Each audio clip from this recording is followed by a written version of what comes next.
guys, this is Samantha with Indigo Collective in Lebanon, New Jersey, and this is Shay, one of our stylists, and today we're going to go over how to properly wash your hair.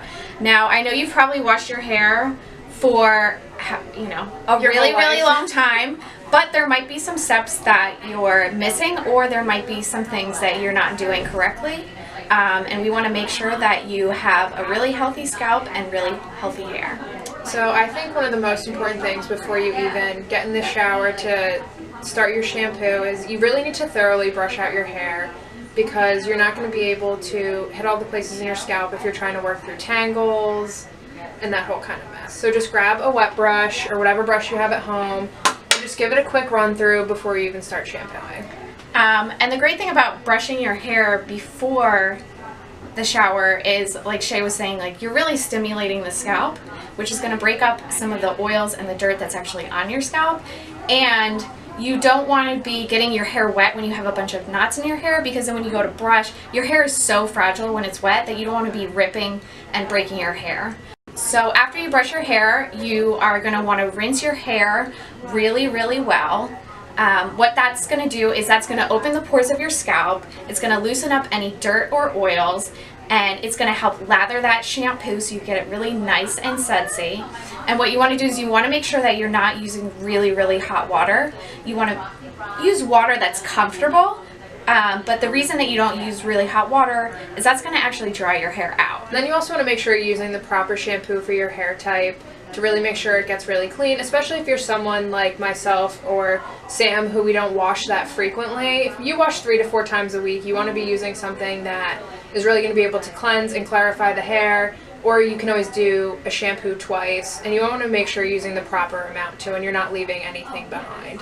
So I'd recommend using about a quarter size of shampoo, really working it through the hair, get a good lather going, and then rinse it thoroughly. And then, like we said before, if you're someone who doesn't wash that often, go ahead and go in for that second shampoo just to ensure that your hair is really clean, and then rinse it really thoroughly.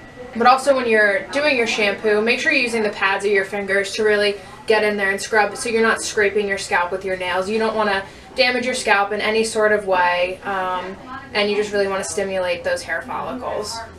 So next we move on to our conditioner, and again, you don't want to overload your hair with product.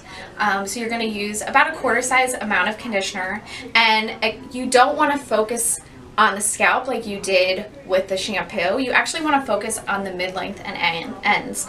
And why we do that is because the hair on the top near your scalp, that's all new hair, so it's pretty healthy. It hasn't been through a lot of blow drying, it hasn't been in the sun as much, but mid-length to ends, that's where the hair is going to start to feel a little drier, it may be a little damaged.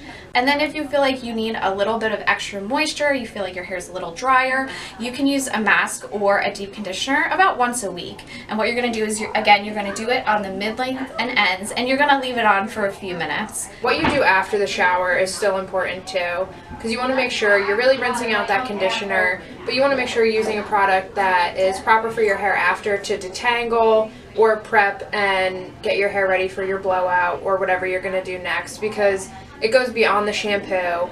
You really need to take care of your hair in addition to just your shampoo and conditioner. Whether you use a detangler or any type of product, you just need to prep your hair for the next state. That's why I know in the salon we always like to try using a wet brush after. That way, like Sam stated earlier, your hair is very fragile, so you want to make sure you're doing the best you can to comb it out, take care of it. Especially when you're towel drying, you need to blot it. You don't want to rub the towel together, because that can split your ends even more and cause more damage. And just to touch on detangling your hair, you do want to use a wet brush like Shay said, but you just want to make sure that you're not going from like the top to the bottom. You want to work on the ends first and kind of work your way up, just so that you're gently removing those knots and you're not ripping them out. And another little tip, while you're rinsing, try to set the water a little cooler, because what that's going to do is that's going to seal the cuticle, which is the outside layer of your hair, and it's going to make your hair really shiny. That's all of our tips on washing.